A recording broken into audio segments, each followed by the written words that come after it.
it's Vanessa Warwick here of Property Tribes Forum, welcoming you to this interview with Rob Hubbard. Welcome, Rob. Hello, Vanessa.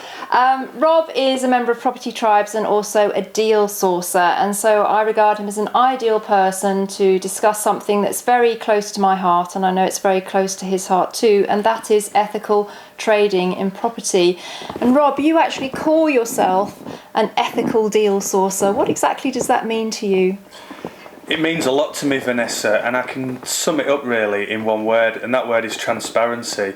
It's about people being able to see through what they see in front of them, i.e. me, the person, and check me out very easily. There's quite a long trail forming behind me now, like what I've done and what my beliefs are and how I conduct my business. And I want people to know that. I want people to know exactly who I am, what I do, and what my thoughts are, both on a personal basis and on a business basis, because that together makes me ethical, in my opinion. And people are able to build up a picture of you as an individual. Absolutely, yes. And I think also, it's one thing to say that you're ethical, but as you sort of intimated there, it's also very important to be and do ethics in every aspect of your business. One thing I noticed about you is that you don't charge any large fees up front. Do you believe that you should be paid for results, not promises? I absolutely do believe I should be paid for results, yeah.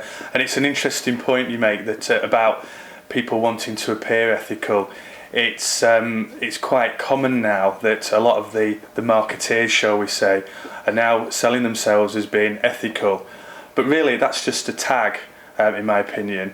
I mean, in terms of commission and fees, what I do is I see a deal through from inception through to completion, and I don't earn any fee or commission until a property deal is completed. That way, I can work with the client can see I've got a vested interest, otherwise I'm not going to earn any fee. That allows them to there's mutual trust and respect there, and they know that I'm working in their best interests in order to satisfy my own as well. Very much so. And there is a lot of negativity surrounding deal sourcing because there's been a lot of unscrupulous practices in the past. So is one of the ways to really suss somebody out really just put their name into Google and see what comes up? Absolutely, yeah. It's such a simple thing. Everybody these days knows about Google. And if you're looking for a particular shop or a book you want to buy, the first thing you do is Google it.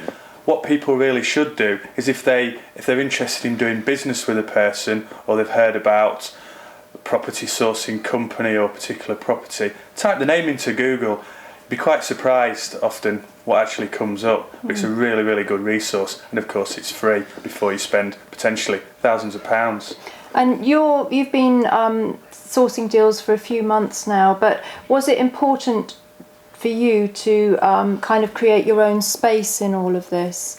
Very important to set myself apart, partly because of what I believe in and what my ethics and morals and beliefs are, but more importantly that to set myself apart from the more unscrupulous aspects of the industry.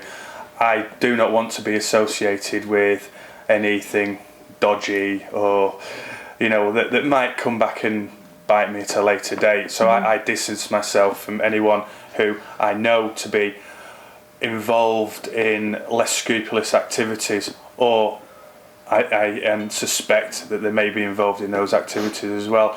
And sometimes that does mean that I turn business away and I have to turn clients away. I can be quite picky, but I am very, very passionate about what I do.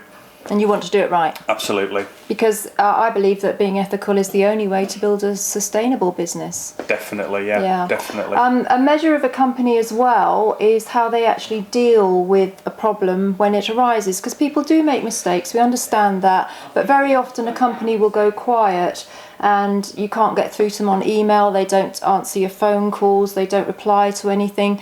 Do you think a measure of a company is also how they deal when problems do arise? I think that's a huge measure, yeah. It's all too easy to bury your head in the sand and have this arrogant belief that it can't be you, it must be the customer. Or hopefully they'll go away if you ignore them long enough. Absolutely, but it really doesn't work. Problems are just situations that you've not found a solution to, really. The best thing to do is to engage it full on, make it personal, And that doesn't apply just to me, that applies to large organisations as well. Have somebody allocated to the situation to speak to the client, to understand what their issues are and make them feel special and valued. And absolutely, and give them some valuable feedback, and then feed it back into your own business and see how you can improve things or where you're going wrong. Absolutely, yeah. And it can actually turn out to be a positive thing if you resolve somebody's issues to their satisfaction. Definitely, you know, we're all human. We all like chatting to people. They'll be talking to their friends about, you know, they were dealing with X, Y and Z company. They had a few issues, but what they will focus on is how well they were treated when they took those issues to the company. And that's as good as a recommendation. Indeed. Final question then, Rob. You know, you've invested a lot of time in the social web, and I think this is a great way to build up a long, visible tale of good practices in business and testimonials and so on. Is that something that's starting to pay off for you now? Oh, definitely. As you know, Vanessa, I'm quite passionate about social networking.